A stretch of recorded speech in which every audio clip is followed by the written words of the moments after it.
That's all it is.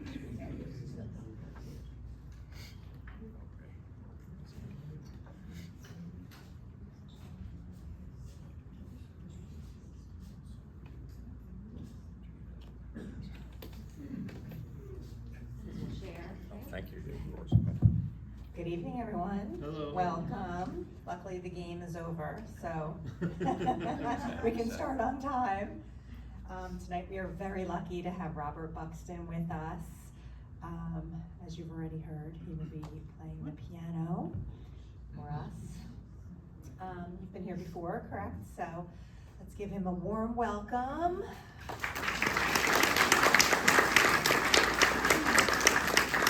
Just a friendly reminder to silence your cell phones if you haven't done so already, and enjoy the performance. Thank you very much. Welcome. Thank you all for being here, for having me this evening. It's great to be back. Last time we met, it was in a different place, different part of here, and it was also a lot colder. Yeah, I was also expecting or ready to play background music for what we were singing. It's very possible to do those things, you know. Anyway, so what I want to start with is sort of what I was doing before. Is I always like to begin with some sort of an improvisation, because improvisation is what they would do 200 years ago or so. Chopin, Liszt, I mean, they all improvised.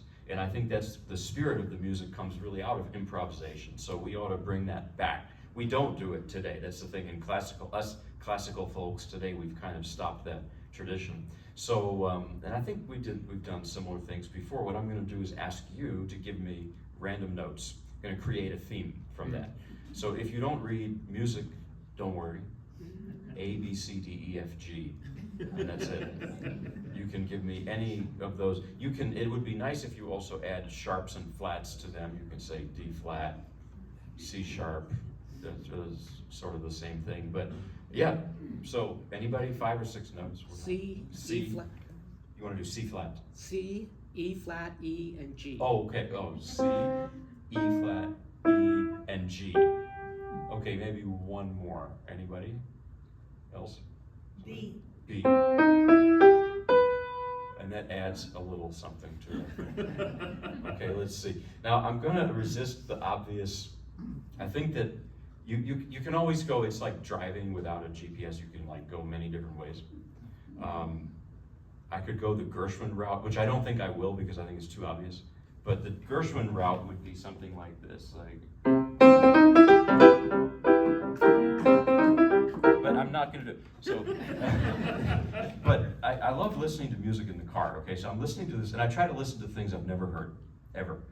Okay, I'm listening to this piece called "The Florida Suite" by Frederick Delius. You ever heard? He was a British composer. Yeah, it's a beautiful piece. Wow. So if this ends up sounding like that, maybe it's because of the, you know. So okay.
Did that sound a little bit like the Delius? I don't know, that's something, yeah. Not too much. Delius Light, L-I-T-E. It's not as good as the Delius. So now I'm gonna play some actual pieces. This is Ave Maria by Schubert, arranged by Liszt, because I absolutely don't sing. I've tried.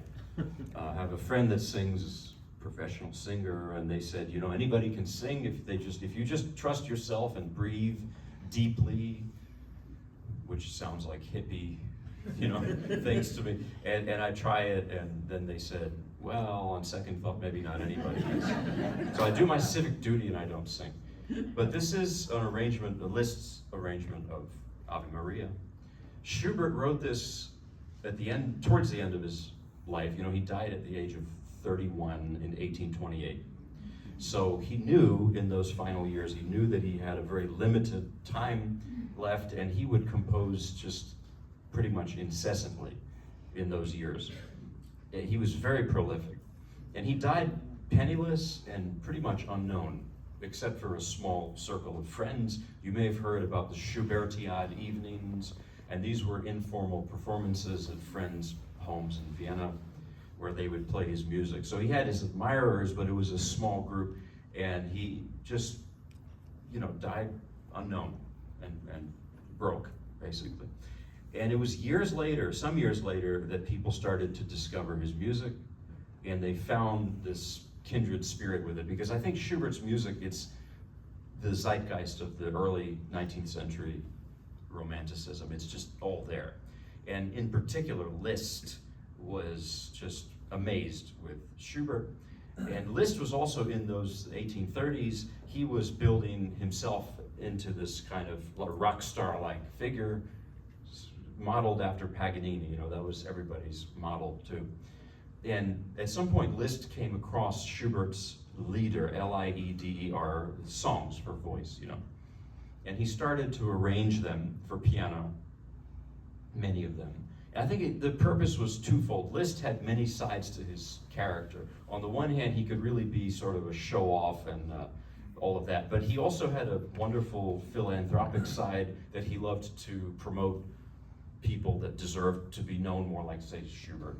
And so Liszt, you know, but also I think playing Schubert's music in his concerts helped elevate his own, you know, status as a pianist, because people just loved that music, obviously. So Liszt included this arrangement of Ave Maria in some of his early recitals. You know, you've heard of Listomania, that's what I'm talking about, really. So what Liszt does here, it's similar to like a literary translator who doesn't do Google Translate. You know, Google Translate is like the word-for-word thing. A really great translator or musical arranger has to reimagine or recompose the piece in the new medium. So a good example in literature is Pasternak, who wrote Dr. Zhivago. You know, he translated Shakespeare into Russian, and he did not do a word-for-word thing. He made it, it's in his voice. And so this is like the same thing here. What Liszt does is, in the beginning, it's not going to sound too different from a vocal version. I mean, you're going to hear.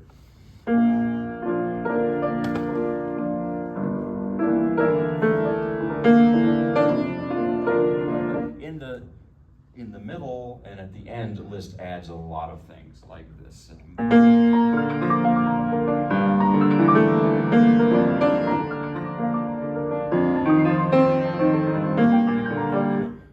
That business in the right hand, that ain't Schubert, sorry. But the reason Liszt is doing this, some people would say, well, there he goes again, showing off, you know, adding arpeggios and things. I don't see it that way at all. I think Liszt was a shrewd arranger, and he understood that without the voice and without the words, the effect could be dull after a while. So he adds that to enhance it as a solo piano piece. And by the way, quick note about the text for this song. You've probably heard it sung in Latin to the Hail Mary, Ave Maria prayer. That's not the text Schubert used when he wrote the piece. He used an excerpt from Sir Walter Scott's poem, The Lady of the Lake. It's a King Arthur period, you know, poem. And that text it's translated into German, is it's also a prayer to Mary, but it's a completely different thing. So works beautifully with the Latin, but I'm just telling you. But I'm not going to sing it anyway, so I guess it doesn't matter right now. So here is the Schubert list, Ave Maria.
Thank you. Well, so my wife is also a pianist, and recently she was asked to play for a wedding, and they said one of the requests was to play Ave Maria. So she said, which one? And then they said, don't get smart with us, there's only one Ave Maria. And she said, well, actually, she didn't want to argue, so she played the Schubert, and that was what they wanted. But there are many others. Like, for example, there's one by Max Reger, which is absolutely beautiful. That's part of my car listening, listening list. And then, of course, not L-I-S-Z-T, sorry, L-I-S-T, list, like, that's a dad joke. What do they say when you go to the, if you're a musician, you go to the store, you have to bring your Chopin list, right? Sorry. It's not funny, you don't have to laugh. So, yeah. I'm gonna now play the Bach-Gounod Ave Maria. And this is, it's also Ave Maria. And the story behind it is in the early 1850s, Charles Gounod was spending some time with his father-in-law, and they were looking at Bach. Isn't that such a nice thing? I think everybody should look at Bach with their in-laws. I don't know, I just think maybe the world would be a better place. And so they were looking at the C major prelude from the Well-Tempered Clavier, Book 1.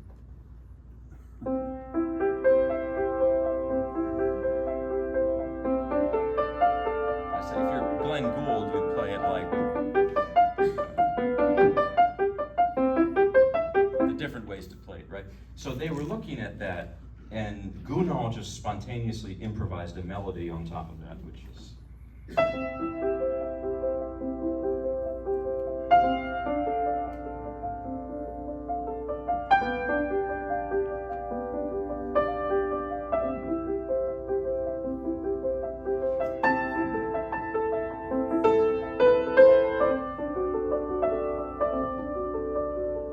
etc.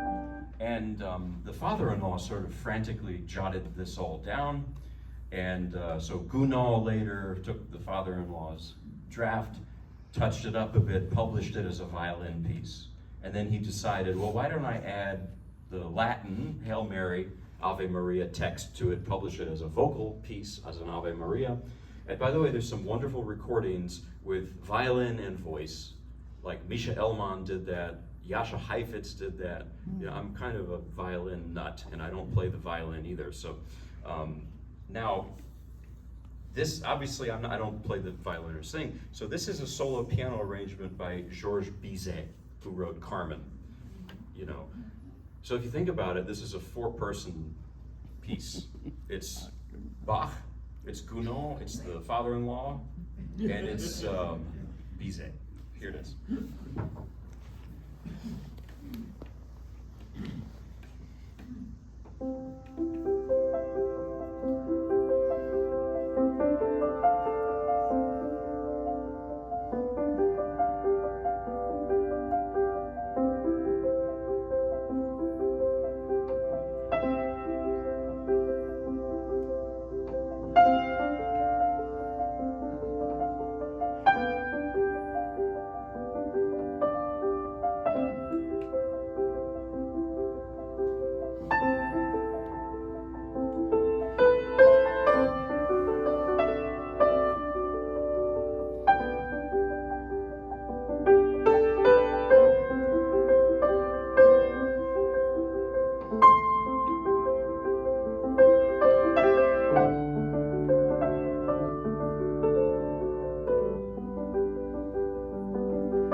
arrangement. They're pretty much all arrangements tonight. Same with last time and the time before. Maybe I've told you why. I love pretending to be something I'm not. Who doesn't? So to be a singer, to be a violinist, whatever, anything but a pianist. Actually, I will play a piano piece following this one. How weird. So this is, for me to do. So this is now Robert Schumann's Widmung, which means dedication. It's a vocal piece again. And it's arranged for solo piano by Franz Liszt, once again Liszt. And Schumann wrote this as a wedding present for his wife Clara. And can you imagine to receive that as a wedding present? The text is by Friedrich Huckert, which I'm probably saying not so well, although when I went to Austria and Germany, they told me my pronunciation was perfect, but everything else was awful in my German. So Schumann and Clara, Robert Schumann and Clara, their path to getting married was a pretty difficult one, because Clara's father, Frederick, was Robert Schumann's piano teacher. And he didn't exactly approve of Robert Schumann as a husband for his daughter. By the way, Clara was a brilliant pianist and composer herself, the equal of Robert Schumann and Mendelssohn and others. So, but Robert Schumann maybe was a bit chaotic. He damaged his hands for one thing. He kind of came to the piano somewhat later in life than others. And he practiced incessantly, and he also possibly used a contraption meant to strengthen his pinky finger and damaged the muscles in his hands. I may have told you these anecdotes because I played you last time, I think, some of Schumann's Paganini arrangements studies. So if this is familiar, forgive me, but I think the central thing in Schumann's life was that he had a debilitating mental illness. It was probably bipolar disorder. And his music, you can feel it. There's extremes, either manic or depressive in his music. Like this, for example, is kind of a manic piece. It's exhilarating. But I think that for Frederick, the father, he viewed Robert Schumann as a sort of bohemian or a beatnik. I don't know, they didn't have beatniks back then, but just not a good person to marry his daughter. Well, after years going through the court system, Robert and Clara finally got married, and they had a very good marriage. By the way, I think the fact that Robert Schumann flunked out of law school maybe helped him navigate the courts, I don't know. But he learned something there. They were kind of like a musical power couple in the 19th century. But yeah, this piece, it's a pretty well-known piece, you might recognize it.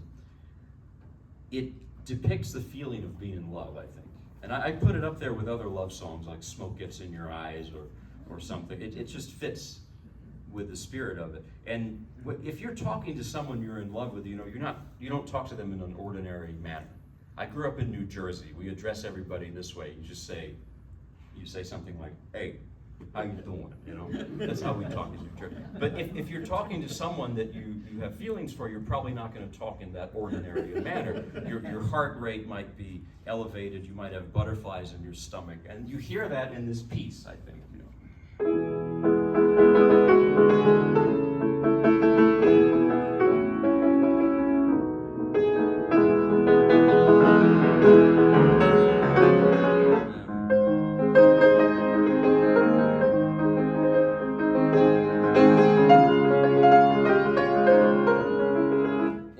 It's not only the feeling of being in love, but I think with Schumann's music, it's always like bursting at the seams. I once made the terrible mistake of playing a Schumann piece for my teacher a while back. I don't remember which one it was, so let's pretend it was this. It wasn't, but we'll pretend.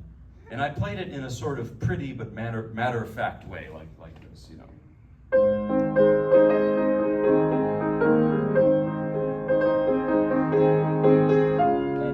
And my teacher said, "It's fine, it's nice, but I had the impression that you're sitting down having a nice cup of coffee, wearing a bathrobe, reading the newspaper." That's not Schumann. Schumann, every note is on fire.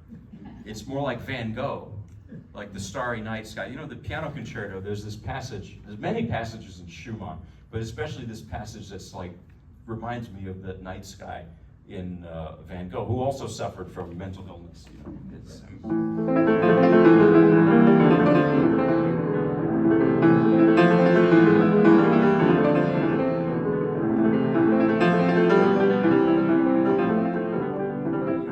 that instability, that's the central thing, I think, with Schumann's music, everything. As my big hero, the violinist Ivry Gitlis said, he said, Schumann did not write music meant to be played by reliable musicians. That's not Schumann, you know. So here is the Widmung, which means dedication, Schumann arranged by Liszt. Oh, by the way, Liszt and the Schumanns, Robert Schumann and Franz Liszt were kind of friendly. I don't think they were really friends, but they were friendly. But Clara Schumann absolutely hated Liszt with a passion. She said that he was a spoiled child. That's how she described it. That's a direct quote. And one thing that Clara absolutely hated was over-the-top virtuosic arrangements of Paganini. And I played you Brahms's Paganini variations, I think, last time. And Brahms, remember, after Schumann died, Robert Schumann died, Clara and the young Brahms were very close. Maybe they even dated. I don't know. I'm not gossip column. But even when Brahms, who she loved so much, even when Brahms wrote this over-the-top Paganini variations, Clara hated it. She called them wretched witches variations. So when Liszt, knowing this, when Liszt wrote his Paganini studies, do you know who he dedicated them to? Clara. Clara Schumann. Practical joke. All right. But here's the Robert Schumann Widmung arranged by Liszt.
things, I'd like to now play a piece by a Mexican composer from the early 20th century, Manuel Ponce.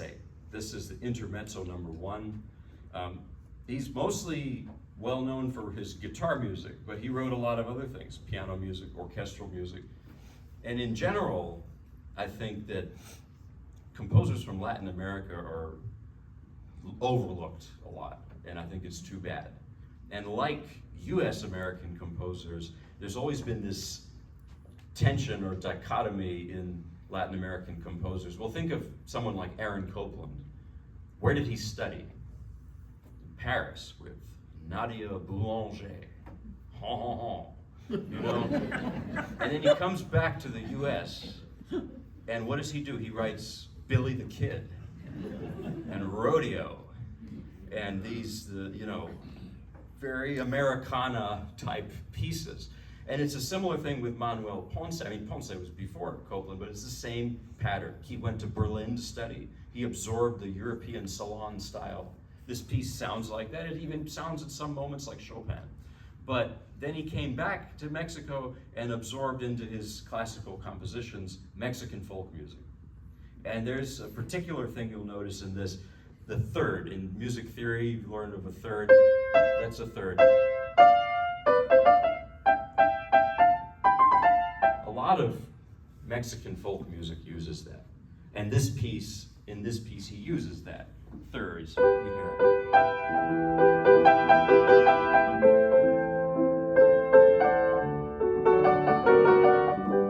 Etc.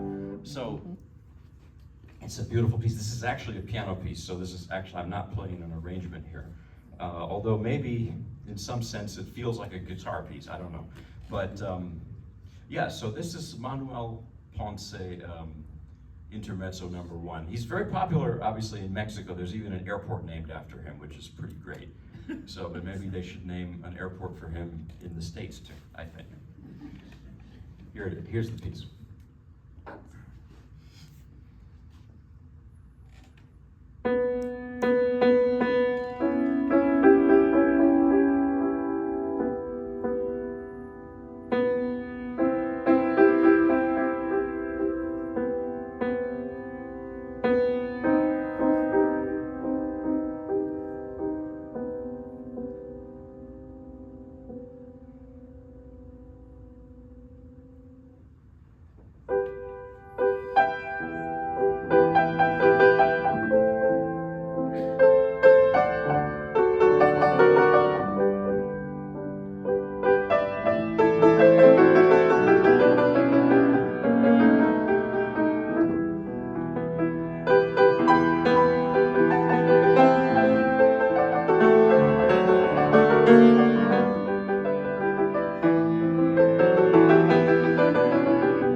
Have you heard about the Buckies coming to Memphis? I'll tell you why this all connects. You guys think, well, what is he talking about?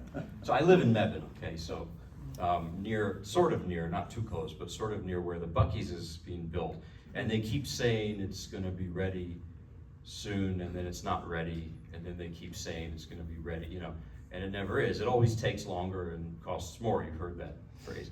Well, that's kind of what's going on with this piece for me.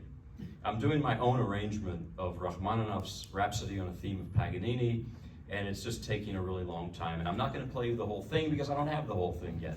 It's a work in progress. I've been trying to play pretty much like every Paganini-inspired piece for the piano that there is. I think last time I played you not only Brahms, but I played you, I don't know if I told you this last time, like, you may not like the piece or me after I played. I played you the Lutoslawski variations on the theme of Paganini. He's very dissonant 20th century composer, lots of, you know, things like that in there. But this is, Rachmaninoff is more, you know, tonal and melodic and everything. So, yeah, the reason I'm doing my own arrangement for it, it's a piano and orchestra piece. It's sort of a piano concerto. I can't fit an orchestra here. I couldn't afford to bring one around with me. The other option would be to have a boombox with the orchestra part alone and play, but what if the tempo, I don't like it, you know? So forget it, I just make my own solo version for piano. They used to do this a lot. In the 19th century, pianists would take concertos and they'd make their own version for solo piano so they could play it as a solo piece. But I'm starting to almost like regret it because it's kind of tricky to smush the orchestra and piano into one thing, and that is the technical music theory term, smush. So, yeah. Here's some of the piece. I'm gonna play like 1/3 of it, give you a taste of it. Rachmaninoff it's sort of the first part of his life was in mostly 19th century, pre-revolutionary Russia. And then roughly the second half of his life was in the West, in the 20th century, mostly living in the US. And those are such vastly different contexts that his music changed a lot, I think. And in addition to that, he was not only heavily nostalgic for Russia, he suffered probably from clinical depression. And there was a major period when he was very young, his first symphony, you may have heard the story, first symphony was kind of a disaster, the first performance, and it's not his fault. It's the conductor, Alexander Glazunov's fault, he was drunk, and the whole thing but Rachmaninoff fell into a depression that lasted for years, and he couldn't get out of it. He got out of it with the help of a hypnotist, actually, and he dedicated then the second concerto to him. And let me play you like the beginning of that piece, it's so familiar. No, that's not good.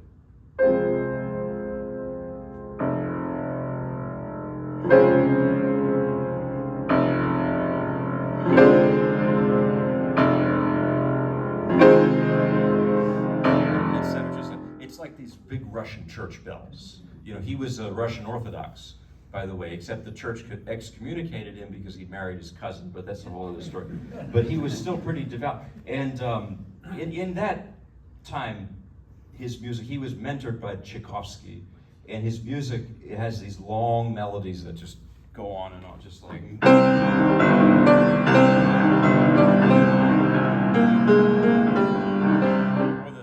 Or the melody of the third concerto, which just, there's no end to the horizon, just keeps expanding more and more like it.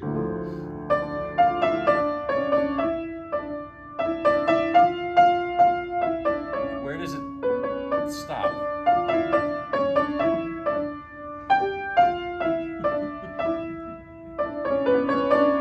And it goes on and on and on. It's like a wide open Russian landscape, you know, Russian meadows, Russian countries, there's a lot of land there. By contrast, the Russian poet Joseph Brodsky said that you know, you contrast Mozart in Salzburg and Vienna, where people live closer together, there's a lot of mountains. His phrases are usually very delineated, like... I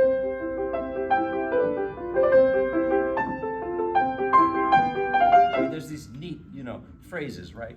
Like small Swiss homes in the mountain, you know, mountains. So, but that's Russian music, and also, I'll tell you, I'm telling you all these, my mother's Russian, okay?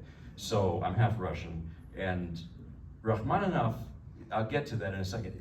A second major period of depression for him was after he left Russia in 1917 when the revolution happened. He came, eventually settled in the US, and he was a concert pianist by that time. That's how he made a living in those years. But he couldn't write music for like 15 years or so. It just dried up. He did some arrangements, some editing, but he didn't write new music in the 1920s, basically, at all.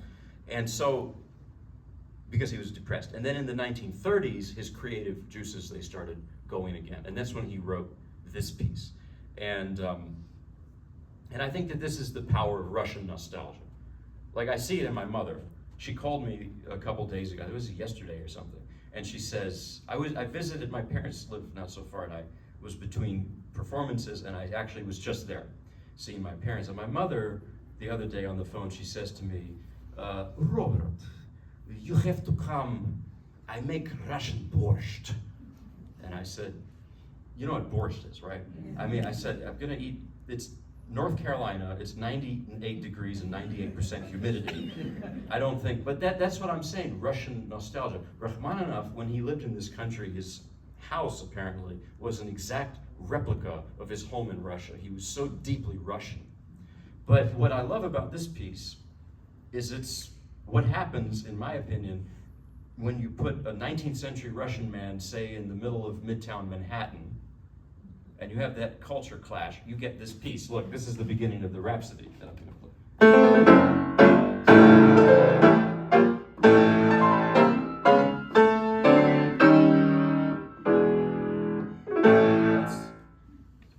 It's America, you know? It's, that's what it is, I think. And it's just, it feels different. And it's also not these long melodies, these like a Tolstoy sentence which goes on for 2 pages when it finally reaches a period. I have too many stories about Rachmaninoff, and I don't mean to sound like I'm making fun of the whole thing, but Rachmaninoff actually famously met Tolstoy.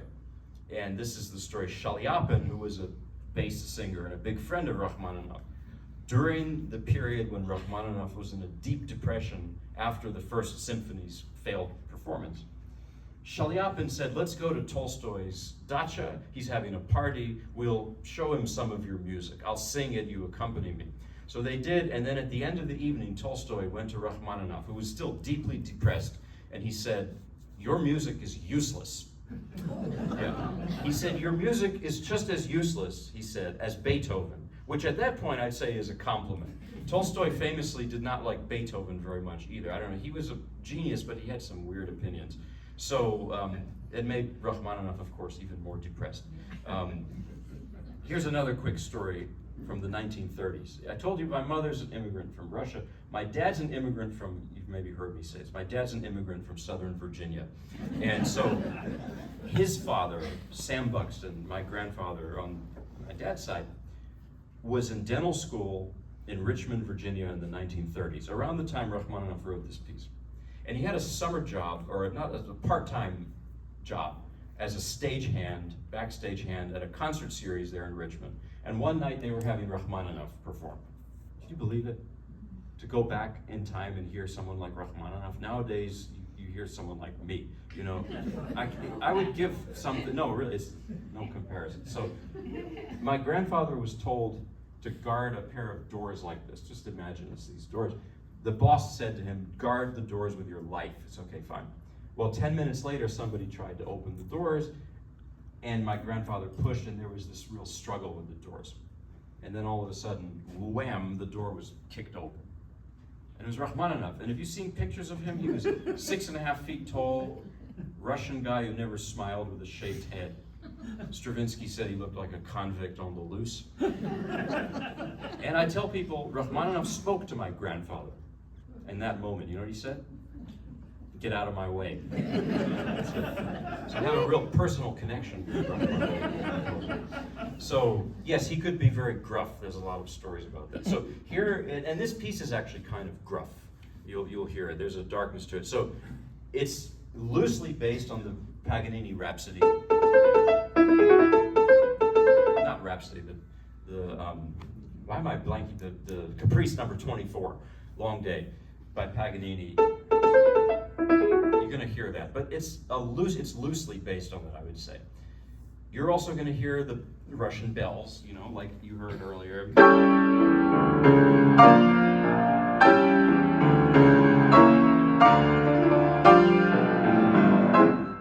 You're also going to hear this very menacing melody.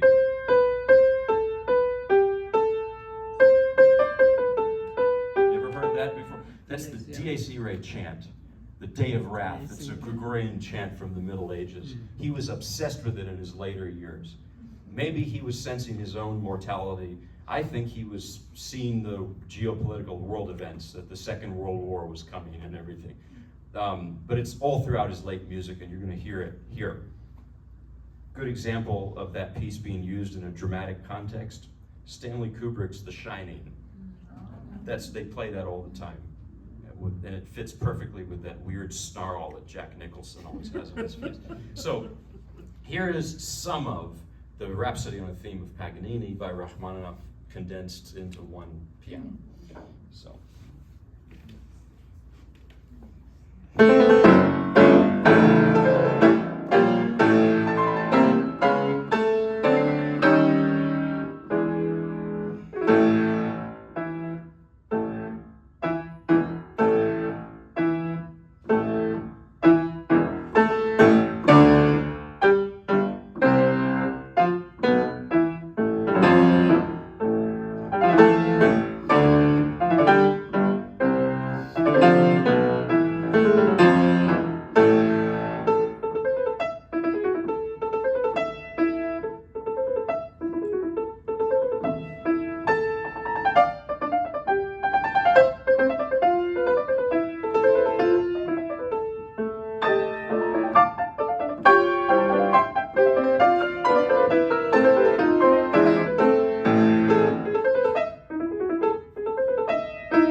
Stop there, you know. Not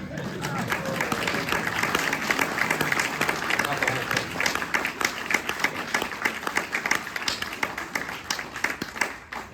thing. I hate to, leave you with like a half-eaten piece of, not the whole thing, but maybe eventually, when Bucky's is done, I'll finish it. Really, I'm measuring it with them. So now I'd like to play some more Russian music. By the way, there's a lot of good Russian food in Cary. We make our migrations to Cary from Mebane a lot for Russian food. Golden Hex Restaurant. I'm not paid to say this, but I wish I were.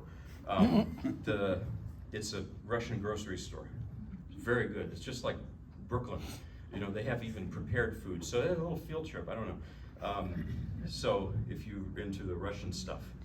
So this is Rimsky-Korsakov, Flight of the Bumblebee. I'm going to do this short, because the bumblebee doesn't fly around for very long. This is from the opera from 1901, Rimsky-Korsakov's opera, The Tale of the Tsar Sultan. And in Act 2, there's this prince who turns into a bumblebee so that he can fly into the royal palace and see the Tsar, who happens to be his dad. Don't ask me. Russian fairy tales are very weird. I grew up on them. So that's how I describe it. Now, the first arrangement, because it's not for piano originally, the first arrangement is by Rachmaninoff. I'm going to play again Rachmaninoff. And he sticks to the facts. It's not note for note, but he doesn't really add a whole lot, and it's very tasteful and wonderful how he does it. It really sounds like a bumblebee. I mean,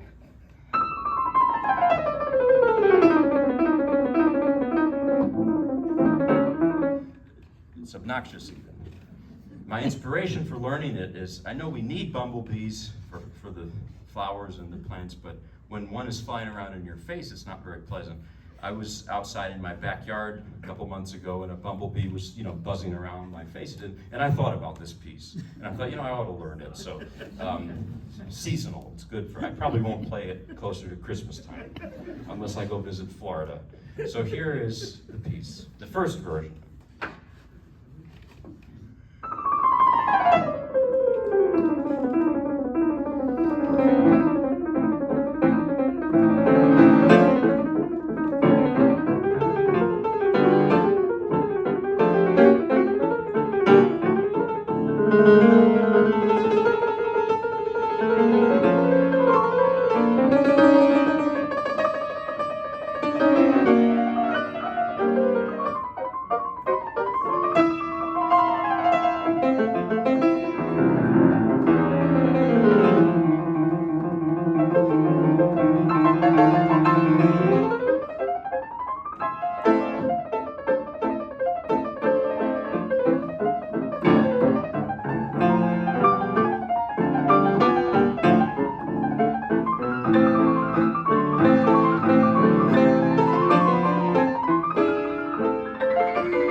it's a little bit past date, but I won't go on as long as I did last. The last time I went on and on, I don't know what it was. Too much darkness in the winter, and my brain was on.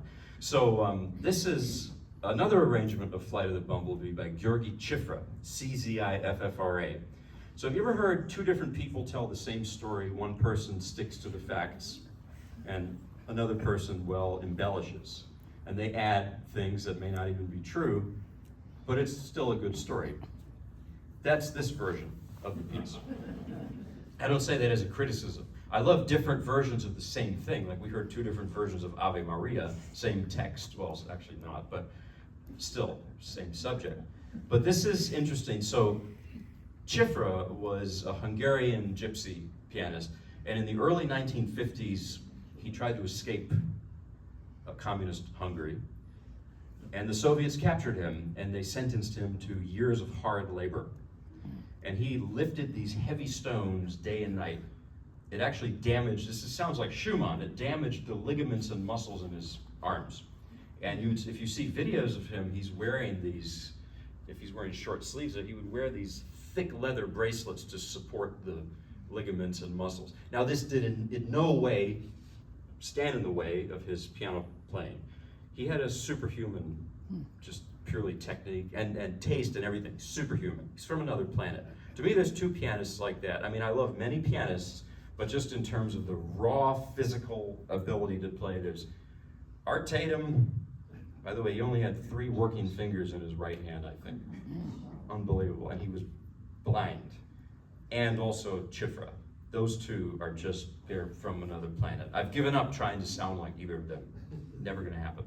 So, Cziffra's arrangement of Flight of the Bumblebee obviously comes out of improvisations that he did on it. It doesn't sound like a bumblebee anymore. It sounds like swarms of hornets and yellow jackets, you know. That's how I describe it, because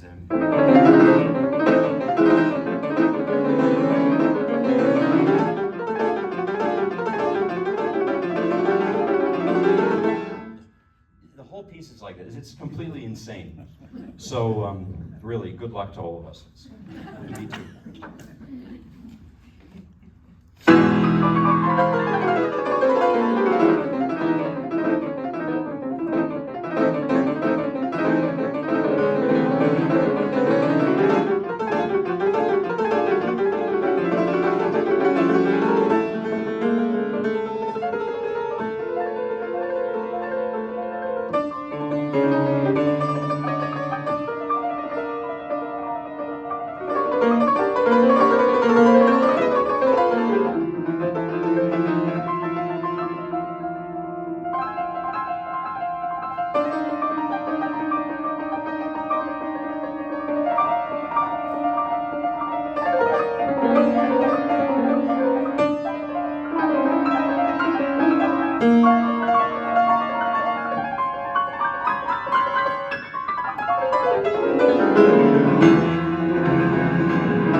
cardio in too. So I want to close off with an old-timey Southern gospel piece, and I'll tell you why. So when I was growing up with my two immigrant parents, mom from Russia, dad from Southern Virginia, in New Jersey, my mother was always, encouraging me to play classical music, especially Tchaikovsky and Rachmaninoff and all that.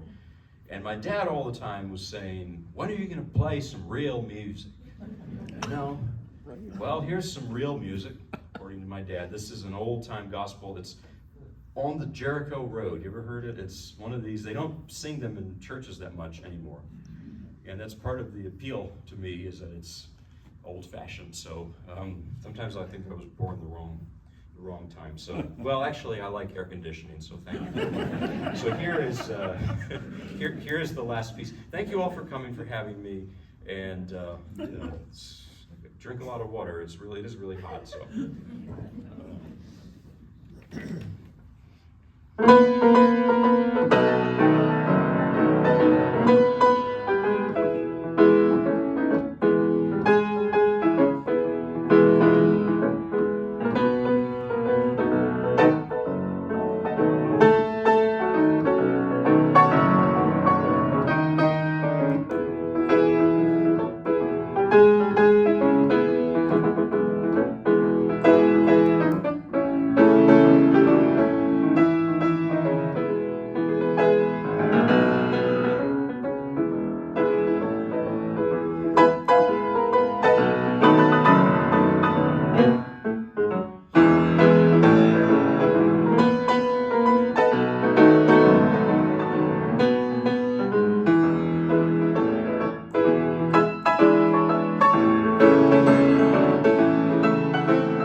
Great evening. Thank you. Grab this real quick. I want to ask you,